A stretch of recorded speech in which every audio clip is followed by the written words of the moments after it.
Basic concept को समझते हैं कि कॉम्पोनेंडो और डिविडेंडो एक बेसिक मैथमेटिकल ऑपरेशन है जिसके वजह से हम किसी भी जेई मेन और एडवांस या किसी भी एक डिफिकल्ट प्रॉब्लम में अचानक से सॉल्व करते करते मैं बोलूँगा कि यूज कॉम्पोनेंडो एंड डिविडेंडो, और जैसे उस मेथड का आप यूज कर लोगे तो बहुत आराम से उस प्रॉब्लम को आप सॉल्व कर लोगे। यानी कि एक बेसिक सा मेथड है जो किसी चैप्टर में नहीं रखा गया, तो इसलिए मैंने सोचा कि चलो बेसिक्स ऑफ मैथमेटिक्स में यानी कि बेसिक मैथ्स में इसे कवर कर लिया जाए। सिंपल सा रूल ये कहता है कि अगर कोई भी fraction a by B is equal c by D है, कभी a by B is equal c by D given है, तो we can write a plus B divided by a minus B is equal c plus D divided by c minus D, and this is called simple componendo dividendo rule. अगर कभी आपको मन करे, but ये अब देखो कि एलएचएस में जो हमने पैटर्न या जो रूल लगाया वो सेम रूल और सेम पैटर्न आरएचएस में लगाया, यानी कि दोनों को ऐड करके फिर दोनों को डिवाइड कर दिया फिर सब्ट्रैक्ट करके, तो आरएचएस में भी सेम ऑपरेशन परफॉर्म किया। अगर हमें कभी मन करे, ये हमें गिवन है तो हम कभी ये भी लिख सकते हैं किसी, और यही मेन है rule, componendo and dividendo rule, यही मेन है। बट कभी कभी इसी का छोटा मोटा वर्जन भी यूज हो जाता है। अगर मैं बोलूं कि अगर ये इसकी इक्वल है तो वी कैन ऑल्सो से ना कि a minus B divided by A plus B is equal C minus D divided by C plus D, तब भी ट्रू होगा। हाँ सर, आपने दोनों को बदल दिया, एलएचएस को भी रेसिप्रोकल कर दिया, आरएचएस को भी रेसिप्रोकल कर दिया, लेकिन उन सभी बातों का असली बात कि ये गिवन होना चाहिए तभी हम ऐसा लिख पा रहे हैं। ऐसा नहीं कि कभी आप एक फ्रैक्शन देखो और उसको ऐसा लिख दो, नहीं, गलत हो जाएगा। जब a by B is equal C by D है, then we can write a plus B divide by minus B is equal C plus D divide by C minus D. ठीक है, अगर कभी हमें मन करे सिर्फ और सिर्फ, तो हम इसे इस प्रकार से भी रेसिप्रोकल करके भी तो लिख सकते थे, ऊपर वाले को ही b by A is equal D by C. देखो दोनों तरफ हमने सेम काम किया। अगर कभी मुझे मन करे तो हम सिर्फ एक को ऊपर रख सकते हैं, यानी कि a by A plus B कर सकता हूं, तो यहां भी मुझे करना चाहिए c by C plus D. अगर कभी नीड हुआ, जरूरी हुआ, तो मैं a minus B divided by A कर सकता हूं या b कर सकता हूं, तो इधर भी मेरे को सेम रूल अप्लाई करना होगा ना sir, c minus D divided by D कर लो। तो इन सब का रूल है कुछ, जैसे कि ये जो हमने रूल लिख दिया इसका नाम डिविडेंडो है, ये जो हमने ऐड करके लिखा इसका नाम कॉम्पोनेंडो है, और दोनों को एक साथ बोल दिया तो कॉम्पोनेंडो एंड डिविडेंडो है। तो ये रूल है असली काम का मेन, और ये एक बेसिक मैथमेटिकल मैनिपुलेशन है, सिंपल कह सकते हैं। तो आइए, जो एक की कॉन्सेप्ट है, जो एक आइडिया है, इस आइडिया को हम किसी प्रॉब्लम में इंप्लीमेंट करके अप्लाई करके समझने की कोशिश करते हैं कि इसका असर हम, हालांकि पूरे जेई मैथमेटिक्स में इसका यूज हम जगह जगह पे करते रहेंगे, लेकिन अभी अगर इस कॉन्सेप्ट को सीखें तो क्या फायदा हुआ सर, क्या कुछ क्वेश्चंस बना सकते हैं? बिल्कुल बना सकते हैं। तो जैसे आपके सामने मैं एक प्रॉब्लम रखना चाहूंगा कि if 2a minus 3b is equal 0, then what is the value of a minus b divided by a plus b is equal question mark। ठीक है, चलो ऑप्शन भी दे देता हूं। फर्स्ट ऑप्शन है 1/2, सेकेंड ऑप्शन है 2/3, थर्ड ऑप्शन है 3/4 and fourth option है 1/5। तो क्या हम इससे इतना बोल पाएंगे कि सर हमें ये गिवन है, गिवन आइटम पे ध्यान दीजिए और निकालना क्या इस पे ध्यान दीजिए। और हम क्या जानते हैं, अगर कोई बच्चा गिवन है टू फाइंड और given and what we know को अगर एक साथ मर्ज कर ले तो उस प्रॉब्लम को सॉल्व कर लेगा। तो सबसे पहले देखो हमारे सामने जो गिवन है ना, अब आप बोलोगे सर फ्रैक्शन में रहता देन हमारे काम का होता है। मैं बोला चलो फ्रैक्शन में नहीं है तो कन्वर्ट कर लेते हैं ना। क्वेश्चन वाले ने हल्का सा चालाकी दिखाया कि आपको फ्रैक्शन में नहीं दिया, तो क्या हम इसे ऐसे a by B is equal 3/2 नहीं लिख सकते हैं? बोलोगे बिल्कुल लिख सकते हैं सर। अब ऐसा लिखने से फायदा क्या, क्या हम इसमें कॉम्पोनेंडो डिविडेंडो अप्लाई कर दें? तो आप बोलोगे बिल्कुल, प्लीज आप इस फ्रैक्शन में ना कॉम्पोनेंडो डिविडेंडो जो अभी अभी आपने रूल सिखाया वो अप्लाई करके दिखाइए कैसे।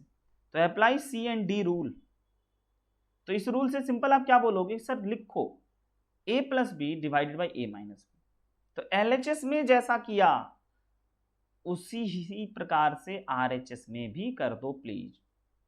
तो यहाँ से आपके सामने a plus B divided by a minus B मिला 5/1, लेकिन हमें ये नहीं चाहिए, हमें इसका रेसिप्रोकल चाहिए। मैं बोला नो प्रॉब्लम, आइए, जब हमें कोई फ्रैक्शन मिल जाए तो उसका रेसिप्रोकल कितना दूर ही है, इसलिए D is the correct answer.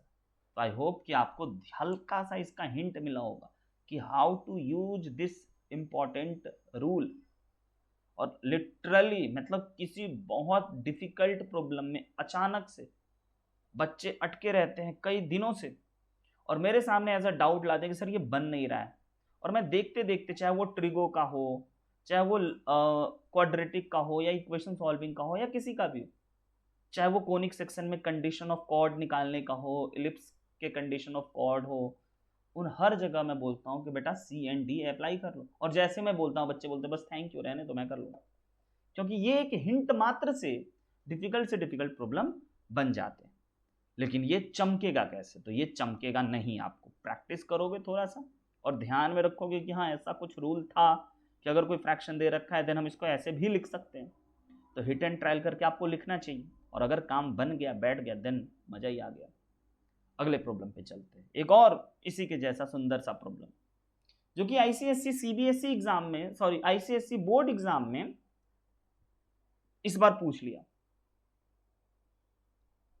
तो x is equal 4ab upon a plus B, जहां पे a not equal to b given दे दिया। फिर आपसे पूछा गया देन द वैल्यू ऑफ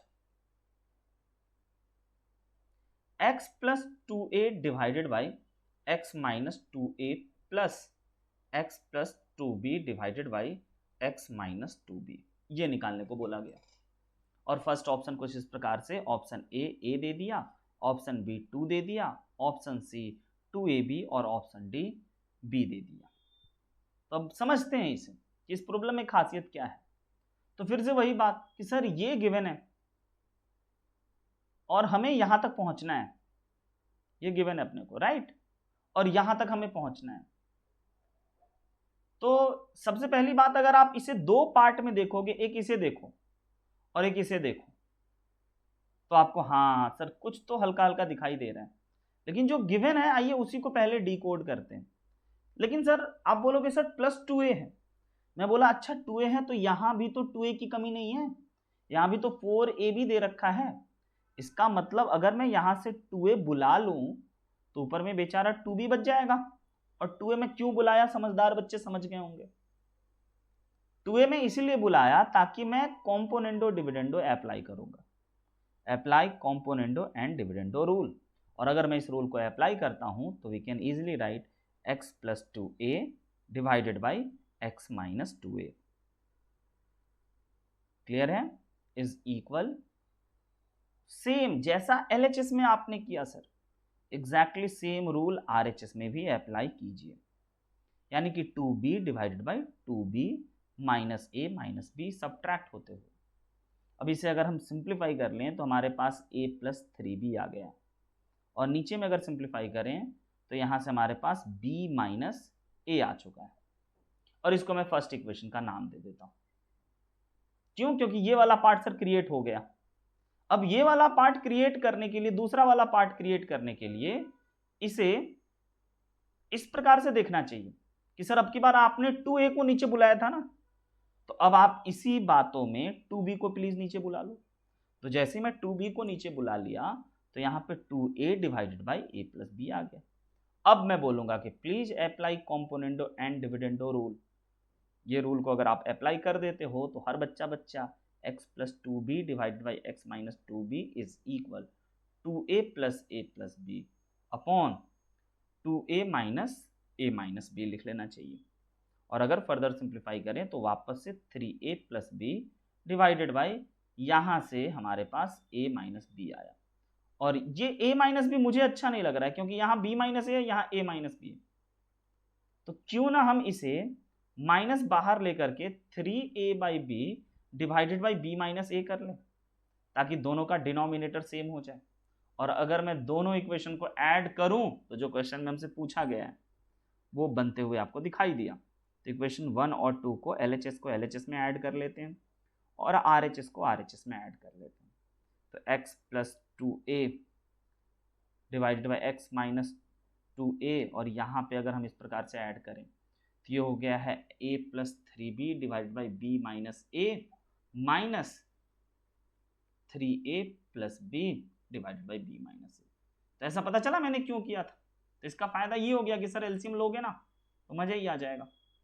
तो b माइनस a एलसीएम आ गया, तो यहाँ से a plus 3b minus 3a minus b। तो सिंप्लीफाई करने के बाद क्या आ जाना चाहिए, तो सिंपल सी बात कि सर 2b आ गया माइनस का 2a आ गया divide by b minus a, और प्लीज 2 कॉमन ले लीजिए तो b माइनस a ऊपर भी और b माइनस a नीचे भी कैंसिल होते हुए right answer is option B. तो this is called componendo and dividendo. अब इसका यूज अलग अलग प्रॉब्लम में अलग अलग तरीके से हम कर सकते हैं। तो इस पर मैं कुछ क्वेश्चन आपको दूंगा, प्लीज आपको ट्राई करना चाहिए। ट्राई करने मात्र से आपको इस पर कॉन्फिडेंस आएगा। क्लियर है? इसमें कोई डाउट, कंफ्यूजन, कठिनाई, परेशानी तो प्लीज बताइए।